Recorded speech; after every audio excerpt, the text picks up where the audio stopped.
Une fois que c'est fait, on va travailler à l'aide du gabarit. Alors le travail à l'aide du gabarit, ce sont les pièces qu'on a découpées ici. Alors on garde à la fois le portique et la porte, si on veut, de notre gabarit. Alors ces deux pièces-là ont été découpées à partir d'un grand carton. Alors on peut prendre, exemple, un carton de boîte de céréales. Alors on se découpe, on garde le carton en entier au départ. On le garde en entier parce que ça nous prend, pour faire le gabarit, ça nous prend un très grand rayon. Alors ce rayon-là, on peut le faire à l'aide d'une boîte de céréales. Une fois qu'on a découpé, on peut rejeter cette partie-là, se garder environ 2 cm de plus par rapport à la tête de l'ogive, pour être sûr que notre gabarit ne se déforme pas lorsqu'on va travailler. Alors il s'agit à partir de maintenant de vérifier si le profil de l'ogive se raccorde à celui de notre gabarit. Alors, notre gabarit, on se rappelle, on a calculé 2 fois le diamètre extérieur pour faire la hauteur, un diamètre extérieur pour faire la largeur. Et ce profil-là, c'est le profil qu'on doit atteindre pour avoir l'ogive parfait. Alors, on continue à sabler. À ce moment-ci, on n'enlève plus de matériel sur le côté, puisqu'à ce côté-ci, on a déjà atteint le diamètre extérieur.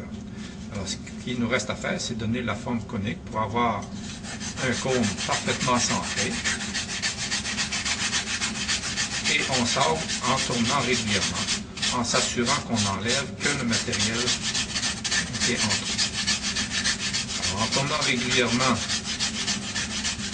ça facilite la mise en forme.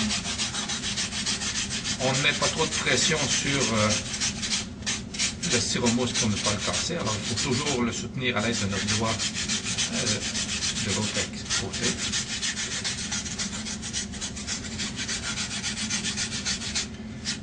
Alors, pour vérifier que notre gabarit et notre ogive soient bien centrés, on le fait rouler sur une planche et on observe que le centre de l'ogive soit bien toujours au même niveau. Si on le fait tourner et que la pointe nous paraît monter et descendre, c'est que notre centre est mal centré.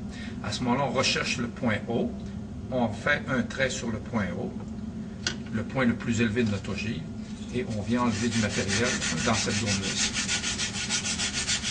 Ceci permet à ce moment-là de mieux centrer notre ogive sur la fusée.